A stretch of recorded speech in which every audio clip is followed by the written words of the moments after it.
আদালত অবমাননার মামলায় ছাত্র জনতার গণ অভ্যুত্থানের মুখে পালিয়ে যাওয়া শেখ হাসিনার ৬ মাসের কারাদণ্ডাদেশ দিয়েছে ট্রাইব্যুনাল। একই মামলায় গাইবান্ধার গোবিন্দগঞ্জের শাকিল আকন্দ বুলবুলকে ২ মাসের কারাদণ্ড দেওয়া হয়েছে। বুধবার বিচারপতি মোহাম্মদ গোলাম মর্তুজা মজুমদারের নেতৃত্বে ৩ সদস্যের ট্রাইব্যুনাল এই আদেশ দেন। এই প্রথম সাবেক কোনো প্রধানমন্ত্রীর বিরুদ্ধে সাজা ঘোষণা করল ট্রাইব্যুনাল। ট্রাইব্যুনাল জানায়, পলাতক এই সাবেক প্রধানমন্ত্রীর বিরুদ্ধে আদালত অবমাননার সম্পূর্ণ প্রমাণ পাওয়া গেছে। ২২৭ জনকে হত্যার লাইসেন্স পেয়েছি, এই বক্তব্য শেখ হাসিনার বলে প্রমাণ পেয়েছে ট্রাইব্যুনাল।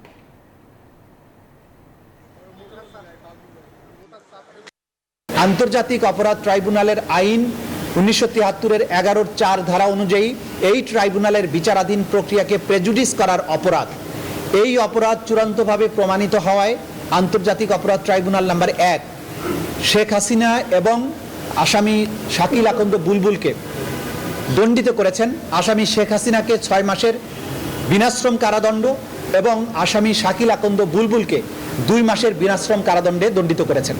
আন্তর্জাতিক অপরাধ ট্রাইব্যুনালে আছেন সহকর্মী মাহমুদুল হাসান, আরও জানবো তার কাছ থেকে। মাহমুদ, নতুন আর কি তথ্য আছে আপনার কাছে? জি, ধন্যবাদ জানাচ্ছি আপনাকে। বিচারপতি গোলাম মর্তুজা মজুমদারের নেতৃত্বাধীন আজকে ট্রাইব্যুনাল ১-এ শেখ হাসিনাকে দণ্ডিত করা হলো। জুলাই বিপ্লবের পরে এই প্রথম কোনো মামলায় দণ্ডিত হলেন পলাতক সাবেক প্রধানমন্ত্রী শেখ হাসিনা। একটু বলে রাখি যে মামলাটি তার বিরুদ্ধে বিচারাধীন ছিল, এটি মূল কোনো মামলা না, এটি ছিল যে আদালত অবমাননার একটি মামলা ছিল। গত ডিসেম্বরে শেখ হাসিনার সঙ্গে বান্ডেল থাকলে প্রতি সেনমানিতে টাকা বাঁচবে। বিকাশ সেনমানি বান্ডেল কিনে জিতুন প্রতি লেনদেনে।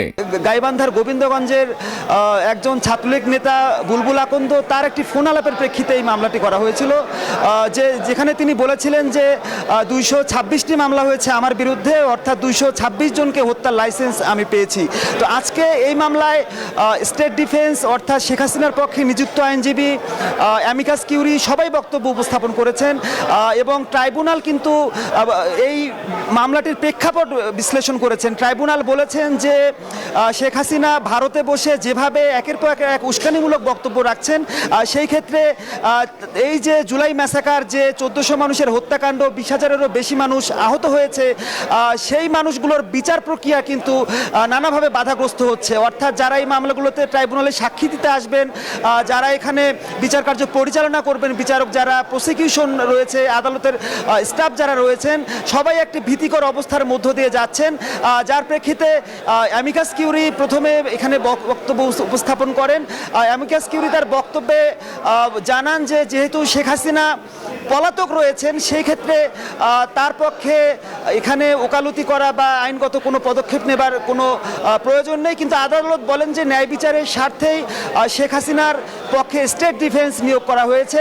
স্টেট ডিফেন্স যখন শুনানি করেন, স্টেট ডিফেন্সের আইনজীবী আমির হোসেন তিনি এই মামলার বিষয়ে তিনি প্রথমে বলেন যে শেখ হাসিনার যে ফোন আলাপ সেটি বাস্তবে কি তার কিনা সেটির ডকুমেন্ট প্রয়োজন। সেই ক্ষেত্রে ট্রাইব্যুনালের চেয়ারম্যান গোলাম মর্তুজা মজুমদার বলেন যে এটি সন্দেহাতীতভাবে প্রমাণিত হয়েছে, এটি শেখ হাসিনারই কণ্ঠস্বর এবং তিনি ফোন দিয়েছিলেন।